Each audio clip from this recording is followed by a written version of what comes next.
Oh, I will rescue you. 3 months after we started dating, I got pregnant with my daughter. And then it was towards the end of the pregnancy that the verbal abuse started. And then it was after she was born that the physical had started. And I just felt like this is my life now.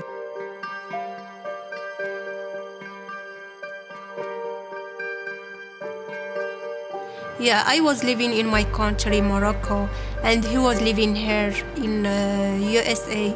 We met each other online. He was abusing my son. That is more hurtful part. He was abusing, he take for him shower. He was abusing sexual my son. And he was threatening me to take him away from me. Yeah, he is from another country too. What about if he take him to his country? How can I find my son? He was kicking me, and I was telling him, if you try to hit me, I'm going to scream extremely loud, and then numbers, they will call police. And he is hurting me, but most of the time he does like to put marks on me, you know. He just wants me to live with him as a slave.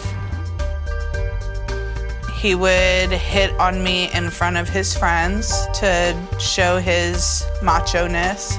There was a specific time that actually led me to want to leave.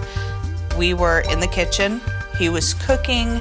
I was going into the refrigerator to get something, and he was just constantly calling me names, fat, and he unloaded all the contents of the refrigerator on me. Opened every jar, poured it on me. Everything in the refrigerator he had poured on me, and the last thing was a bottle of hazelnut creamer. He poured it right on top of my head and refused to let me take a shower. At this point, I was ready. I couldn't handle anymore.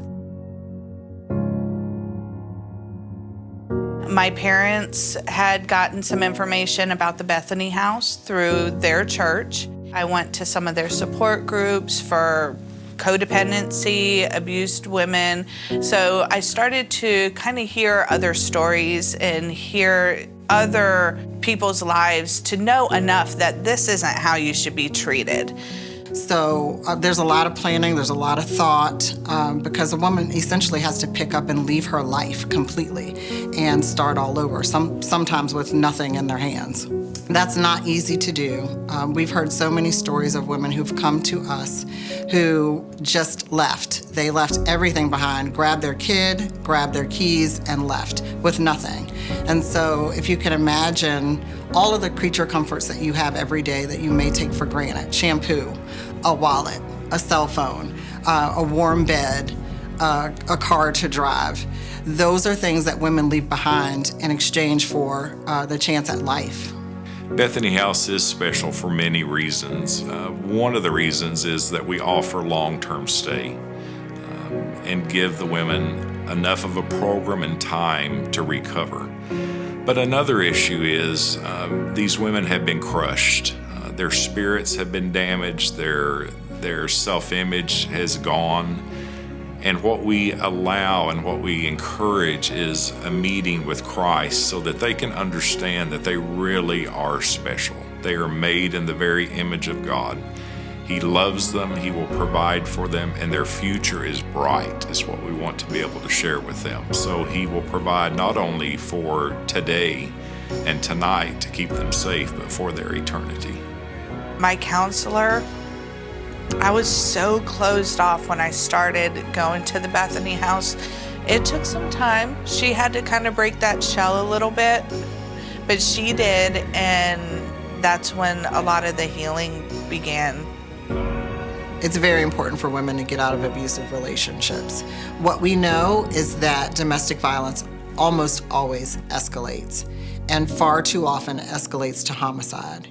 And so we don't want women to take the chance of believing that it'll get better, or that he won't do it again, or that tomorrow will be a different day.